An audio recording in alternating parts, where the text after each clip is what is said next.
എല്ലാവർക്കും നമസ്കാരം. ബഹുമാനപ്പെട്ട പ്രിൻസിപ്പൽ, പ്രിയപ്പെട്ട അധ്യാപകരെ, എന്റെ കൂട്ടുകാരെ, നമ്മിൽ ഉണ്ടായിരിക്കേണ്ടതും എന്നാൽ ഇന്നത്തെ തലമുറയ്ക്ക് അന്യമായിക്കൊണ്ടിരിക്കുന്നതുമായ വായനാശീലം എന്ന വിഷയത്തെക്കുറിച്ച് കുറച്ച് വാക്കുകൾ പങ്കുവയ്ക്കാനാണ് ഞങ്ങൾ ഇവിടെ എത്തിയിരിക്കുന്നത്. ഒരു പുസ്തകം തുറക്കുമ്പോൾ ഒരു പുതിയ ലോകം തുറക്കപ്പെടുന്നു.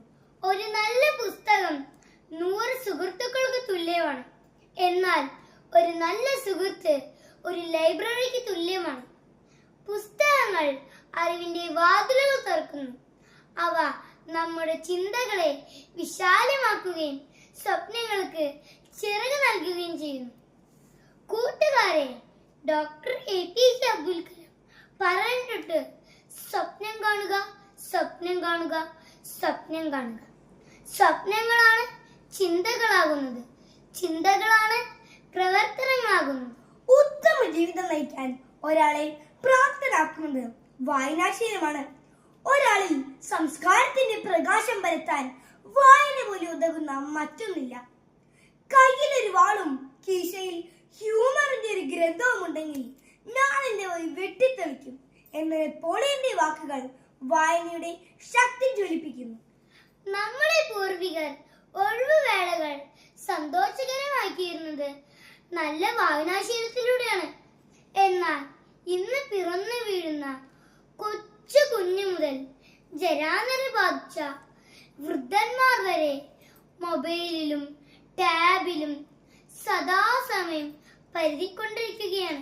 ഇന്ന് നാം സാങ്കേതിക വിദ്യയുടെ യുഗത്തിലാണ് ജീവിക്കുന്നത്. വിവരങ്ങൾ വിരൽ തുമ്പിലുണ്ടെങ്കിലും അറിവ് പുസ്തകങ്ങളിലൂടെയാണ് വളരുന്നത്. അതിനാൽ മൊബൈൽ ഫോണുകളേക്കാൾ കൂടുതൽ സമയം പുസ്തകങ്ങൾക്ക് നൽകേണ്ടത് നമ്മുടെ കടമയാണ്. വായന മനുഷ്യനെ പൂർണ്ണനാക്കുന്നു എന്ന് ഫ്രാൻസിസ് ബേക്കൺ പറഞ്ഞിട്ടുണ്ട്. പുസ്തകങ്ങൾ വെറും അച്ചടിച്ച കടലാസുകളല്ല, അവ നമ്മുടെ അനുഭവങ്ങളുടെ ഖനിയുമാണ്, അറിവിന്റെ നിധിയുമാണ്, ജീവിതത്തിന്റെ വഴികാട്ടിയുമാണ്. ഇന്നത്തെ വായന നാളത്തെ നേതാവിനെ സൃഷ്ടിക്കുന്നു.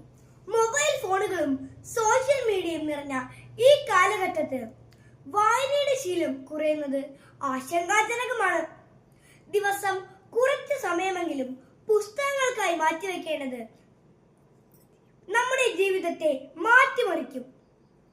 പുസ്തകങ്ങളുടെ വിശാല ലോകത്തെ നമുക്ക് പരിചയപ്പെടുത്തിയ ശ്രീ PN പണിക്കരെ ഓർമ്മിച്ചുകൊണ്ട് നമുക്കൊരു പ്രതിജ്ഞ എടുക്കാം. ഒരു ദിവസം ഒരു പുസ്തകത്തിന്റെ ഒരു പേജെങ്കിലും വായിക്കും.